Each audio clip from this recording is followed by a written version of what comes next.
Après donc que Jonas ait décidé de s'enfuir à Tarsis, il monte dans ce bateau. Il y a donc cette grande tempête qui commence, qui menace de faire chavirer le bateau et de tuer tout le monde. Ils n'avaient jamais vu une aussi violente tempête, au point où ils ont fini par comprendre qu'il y avait quelqu'un qui portait malheur. Il y avait quelqu'un qui était responsable de ce qui arrivait. Ils vont donc se mettre à interroger, chacun à interroger son Dieu, à prier son Dieu, et ils vont tirer au sort. Et le sort va tomber sur Jonas. Et Jonas le sait, il est le responsable de tout ceci. Il va leur demander, parce que lui, il ne veut plus vivre. Il ne peut pas réaliser cette mission. Aller chez l'ennemi, parler à l'ennemi. Son orgueil de fils de Dieu, sa fierté de chrétien lui interdit de parler à des païens. Il va demander à ces gens de le jeter dans la mer. Et aujourd'hui, c'est là que je vais continuer. Je vais te lire le passage suivant. Quand Jonas est jeté dans la mer, il se retrouve dans le ventre d'un poisson. Dans le livre de Jonas au chapitre 2, on peut lire dès le début, Jonas dans le ventre du poisson. Il pria l'Éternel son Dieu. Il dit ceci, dans ma détresse, j'ai invoqué l'Éternel. Il m'a exaucé. Du sein du séjour des morts, j'ai crié, et tu as entendu ma voix. Tu m'as jeté dans l'abîme, dans le cœur de la mer, et les courants d'eau m'ont environné. Toutes tes vagues et tous tes flots ont passé sur moi. Je disais, je suis chassé de ton regard, mais je verrai encore ton saint temple. Les eaux m'ont couvert jusqu'à m'ôter la vie, l'abîme m'a enveloppé et les roseaux ont entouré ma tête. Voilà. Il se retrouve dans le ventre du poisson. Voilà pourquoi j'ai baptisé ces enseignements, je les ai nommés sortir de l'abîme, identifier son abîme.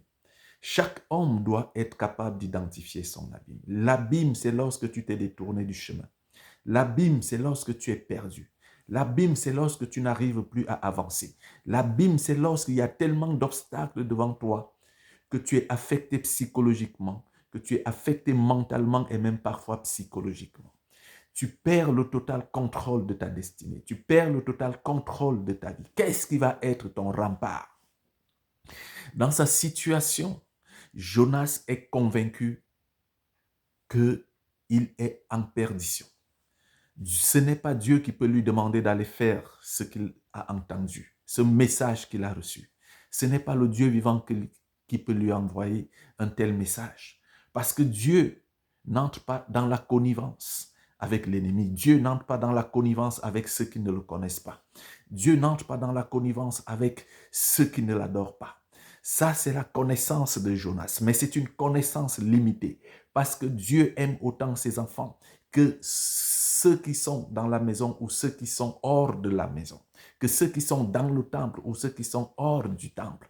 Il les a tous créés et son souhait, c'est un Dieu de liberté et son souhait. Voilà pourquoi il souhaite que tous les hommes le reconnaissent et l'adorent. Alors Jonas, il va se mettre à prier. Dans la détresse, c'est encore Dieu qui est notre rempart.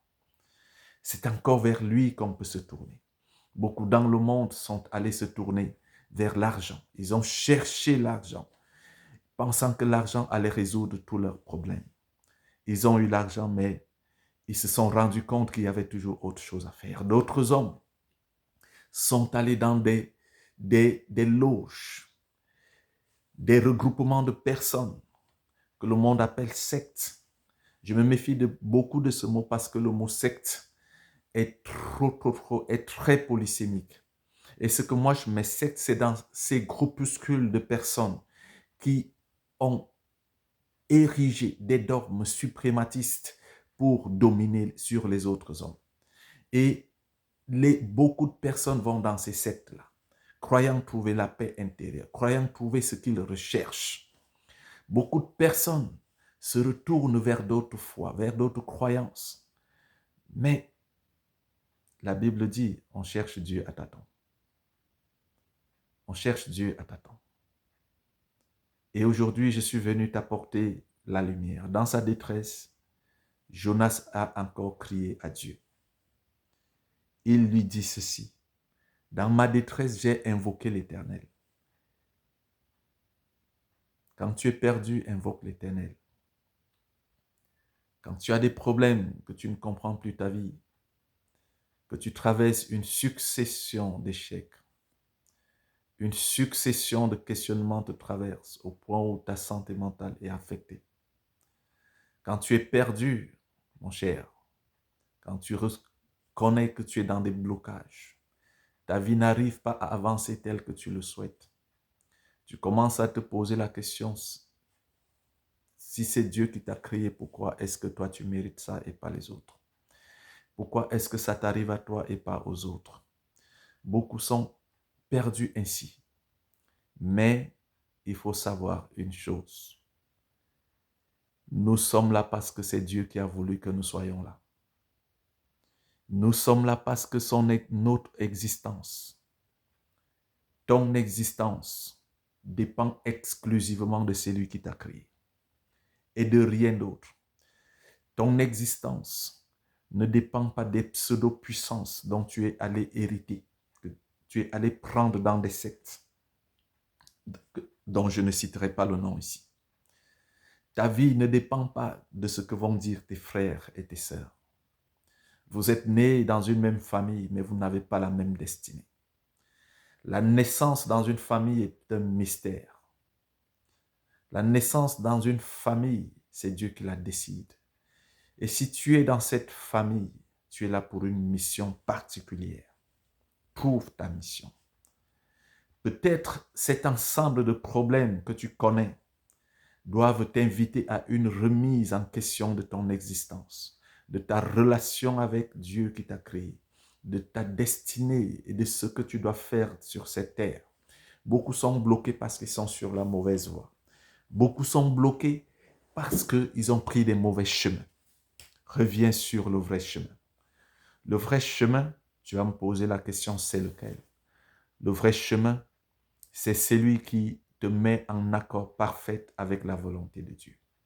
Vous voyez, je m'évite ici de parler de chrétienté ou d'autres religions. Parce que Dieu n'est pas une religion. Je ne conçois pas Dieu comme une religion. Je conçois Dieu comme le créateur de toutes choses. C'est lui qui nous a envoyés ici sur cette terre et de qui doit dépendre notre vie. Nous ne pouvons pas augmenter ou diminuer notre souffle de vie. Même lorsque certains se livrent à des crimes pour tuer leurs semblables, eux-mêmes restent des denrées périssables. Eux-mêmes restent des denrées périssables qui un jour ou l'autre laisseront ce monde.